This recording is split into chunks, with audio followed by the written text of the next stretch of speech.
Balik lagi di YouTube Kebun Desain. Kali ini kita mau bacain komen-komen YouTube lagi, guys. Oke, lanjut aja kita ke komputer ya. Nah, kira-kira ada komentar-komentar apa aja nih? Semoga ada komentar-komentar lucu ya untuk mengawali minggu ini. Oke, lanjut kita ke komputer. Nah, sedikit info ya. Ini baru aja buka YouTube dan Kebun Desain udah 30.000 subscriber. Wih, ya. Terima kasih buat teman-teman yang udah subscribe ya. Semoga terbantu dengan video-video kebun desain, ya nambah-nambah insight lah. Terima kasih buat teman-teman yang udah subscribe YouTube-nya Kebun Desain ya. Semoga video-video dari Kebun Desain ini bisa membantu teman-teman dan nambah inspirasi lah gitu ya.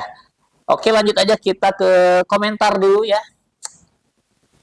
Oke, mana nih? Nah, ini komentarnya. Komentar pertama ya. 16 menit yang lalu dia komentarnya nih. Kita lagi ngebahas tentang kartu nama nih guys, di video kartu nama nih. Dia nanya apakah satu kartu nama bisa memuat 2 sampai 3 macam usaha. Satu kartu nama bisa berbagi usaha. Bisa ya.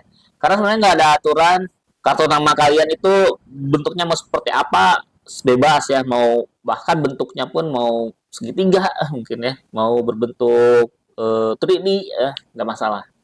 Itu kreasi masing-masing. Cuman memang eh, semakin banyak informasi yang dimasukkan ke dalam kartu nama, semakin apa ya sulit untuk dibuat menjadi elegan gitu ya. Saran saya kalau teman-teman misalkan punya usaha banyak terus mau ngejelasin banyak hal, lebih baik kartu namanya itu nama kita, terus ada info tentang website kita, udah itu cukup gitu. Nggak perlu kita menjelaskan misalkan CEO PT ini, PT ini, PT ini, PT ini, PT ini sampai 10 PT misalkan. Wah, itu kan apa namanya?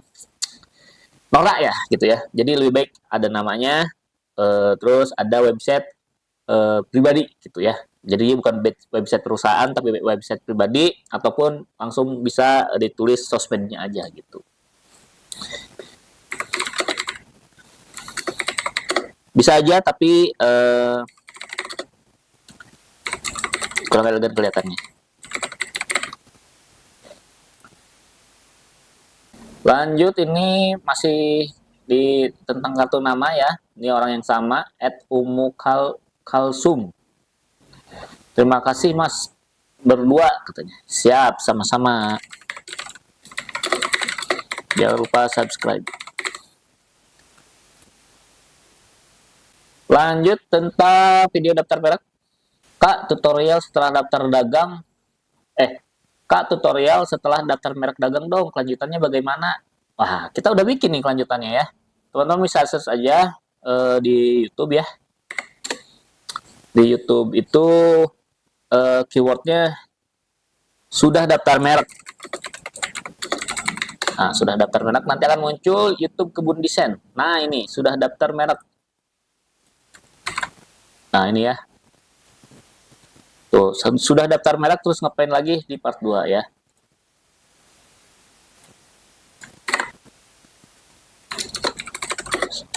Sudah ada videonya. Oke, lanjut ke komen ketiga. Nah, ini nih. Wah, ini ada yang komplain nih, guys. Sepertinya ini klien nih. Awalnya saya pakai jasa daftar merek di Kebun Desain lancar, tapi yang kedua saya pakai jasanya lagi untuk bikin desain kemasan, kok prosesnya lama banget ya, katanya.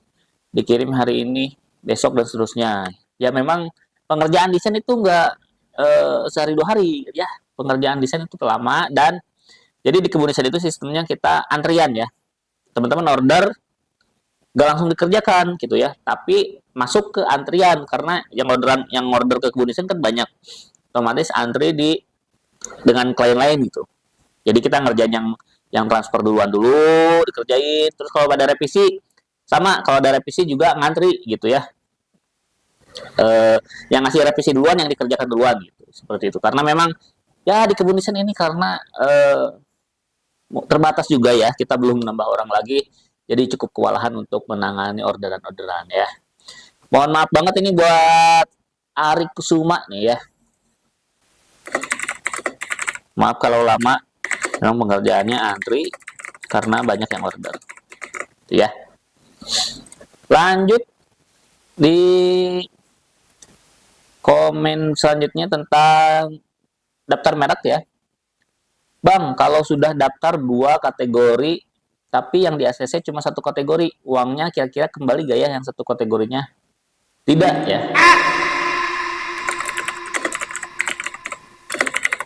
Jadi kalau misalkan teman-teman daftar merek, 2 kelas maksudnya ya. Misalkan yang satu produk skincare, yang satu produk baju misalkan. Yang lolos yang baju, ya skincare otomatis nggak balik ya uangnya gitu ya. Lanjut tentang daftar lupa akun OSS ya. Maaf bang, saya kan OSS-nya dan NIB-nya udah didaftarin sama pihak dinas. Nah, tapi kenapa saat saya buka di aplikasi OSS tidak bisa? Padahal email dan kata sandinya sudah dikirimkan ke saya dari pihak dinas. Tapi masih tidak bisa. Itu kenapa ya bang? Katanya. Wah, kemungkinan salah ya. Kemungkinan salah salah eh, penulisan sandi ya. Kemungkinan ya. Karena kan eh, besar kecil hurufnya itu kan ngaruh kali ya kalau di sandi. Gitu. Terus coba aja masnya pakai fitur lupa password ya. Lupa password, nanti minta sandi yang baru, yang akan dikirimkan ke email gitu. Jadi nanti masnya bisa ngatur sandinya sendiri gitu ya, pakai sandi yang baru.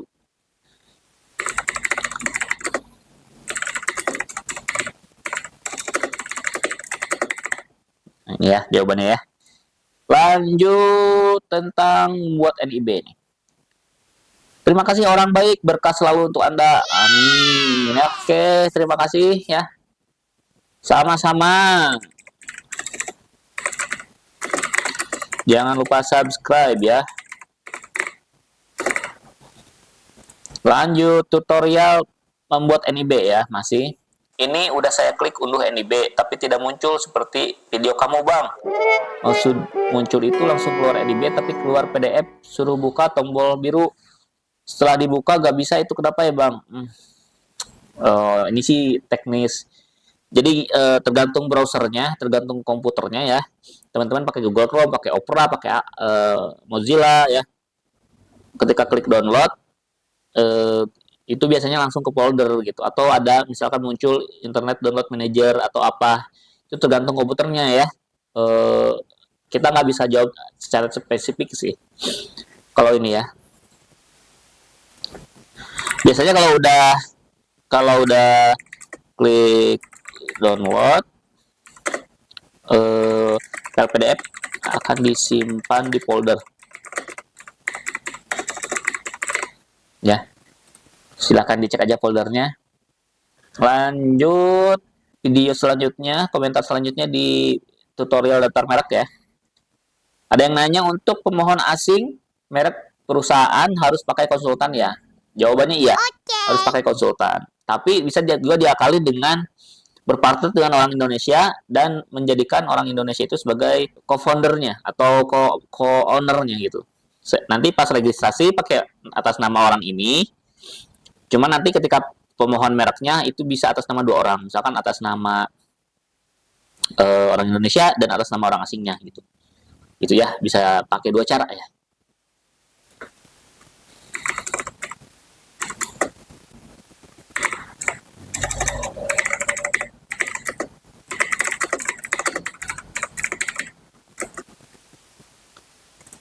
Lanjut di daftar merek juga ya. Ada yang nanya, apakah email yang diperlukan dapat menggunakan email Yahoo selain Gmail? Bisa. Oke. Kita belum nyoba Yahoo, tapi kita udah nyoba dari Microsoft ya. Hotmail udah bisa ya.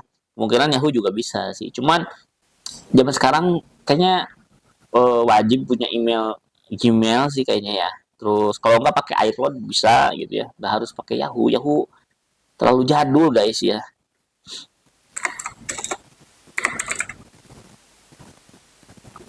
Lanjut. Bang, bisa daftar untuk skincare gak? Daftar merek bisa.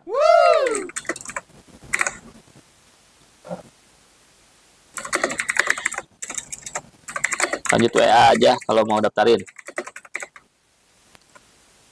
Mau didaftarkan.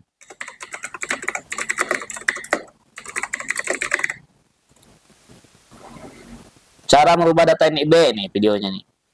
Ada komen, Bang, bagaimana cara merubah alamat email, nomor kontak, telepon NIB yang sudah terbit? Tinggal ke apa namanya?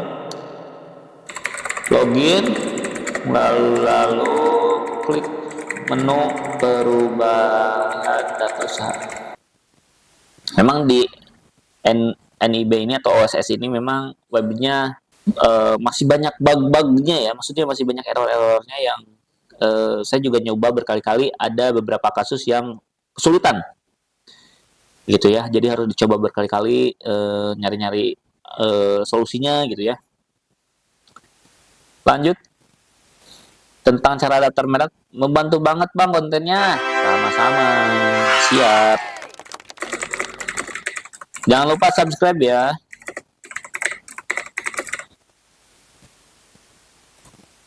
Lanjut, masih tentang daftar merek. Bang, kalau hak cipta gimana tuh Bang? Sama nggak sih sama merek Bang mengenai haki? Beda ya. Kita udah pernah bikin videonya juga, perbedaan hak cipta dan merek itu apa.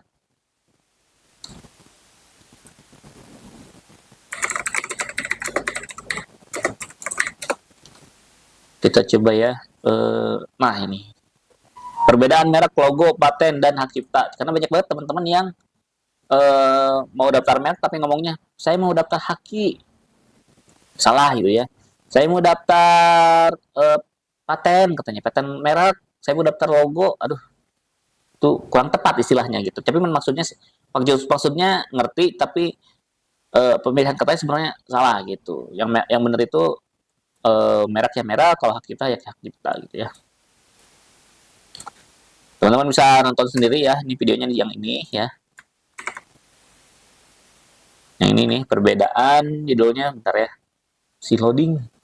Nah ini, perbedaan merek, logo, paten, dan hak cipta. Teman-teman bisa cari sendiri di YouTube-nya Kebun Desain.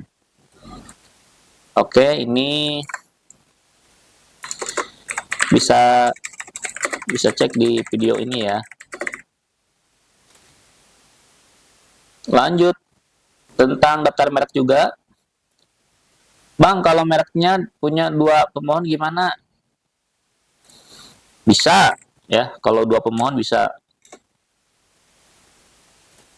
Terus dia nanya lagi nih, Bang, kode billing berlaku 1x24 jam ya? Iya ya. Oke, lanjut tentang NIB ya. Makasih Bang, sukses dan sehat selalu, berkah, amin ya. Sama-sama.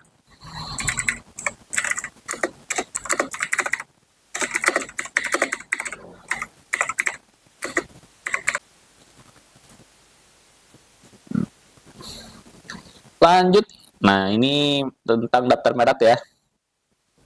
Pendaftaran akun itu untuk satu klien atau beda klien beda email akun.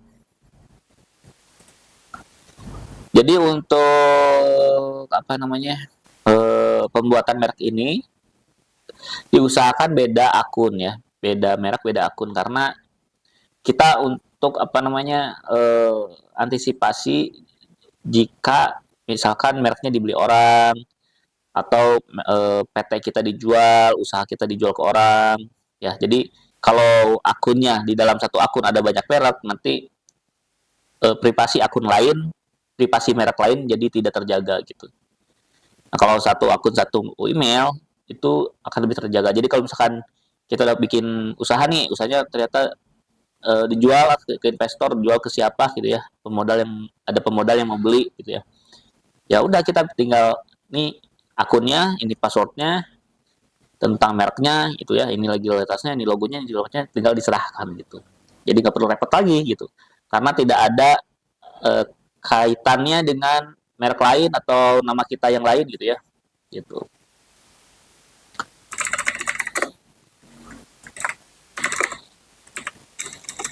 Jadi jawabannya lebih rekomendasi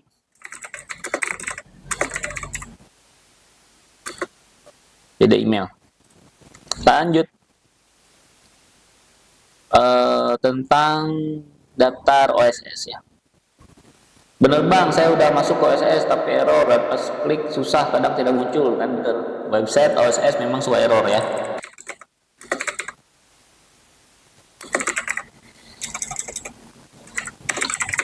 Website OSS emang nyebelin, suka error ya.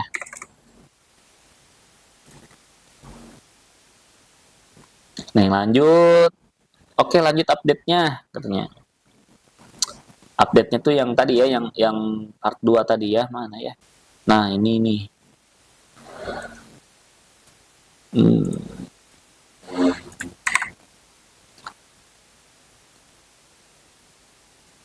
Teman-teman kalau misalkan kebun desain kan biasanya bikin video satu video selesai. Tapi ada juga yang video misalkan satu video kita bersambung lanjut di video berikutnya. Nah, video berikutnya ini teman-teman cari sendiri di profil YouTube Kebun Desain ya. Jangan maksudnya jangan nunggu dikabarin oleh Kebun Desain karena kita juga nggak sempat komen satu-satu gitu ya. Karena banyak gitu ya yang komennya. Mana nih? Oke, lanjut Bang.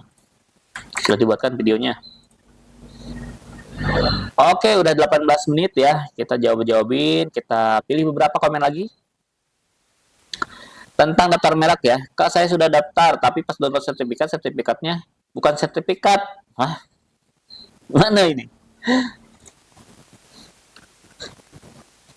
Waduh.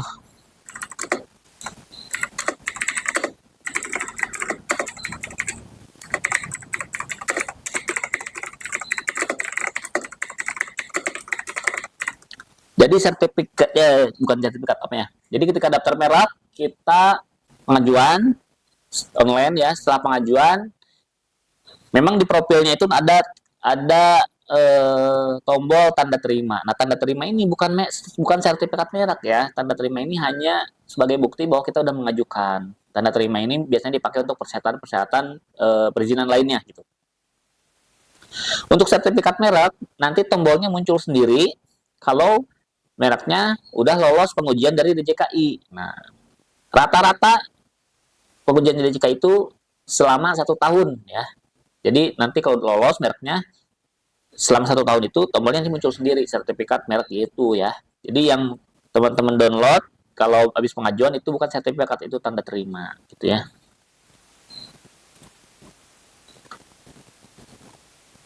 Ada yang nanya lagi, ini tentang kelas merek ya. Mas, misalkan merek sama tapi kelas beda, bisa nggak didaftarkan Haki? Bisa.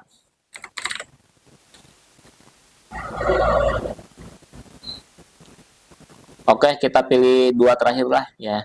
Ini udah 20 menit nih. Tentang daftar merek nih. Bang, kok nggak ada menu yang biru ya? Waduh.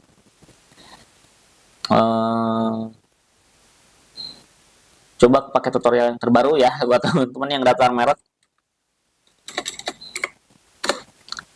Jadi DJKI memang update terus gitu ya. Dan Kebun Desain juga bikin tutorial lagi gitu ya. Jadi nggak sekali gitu bikin tutorial, setahun tuh bisa berkali-kali. Karena memang update terus gitu.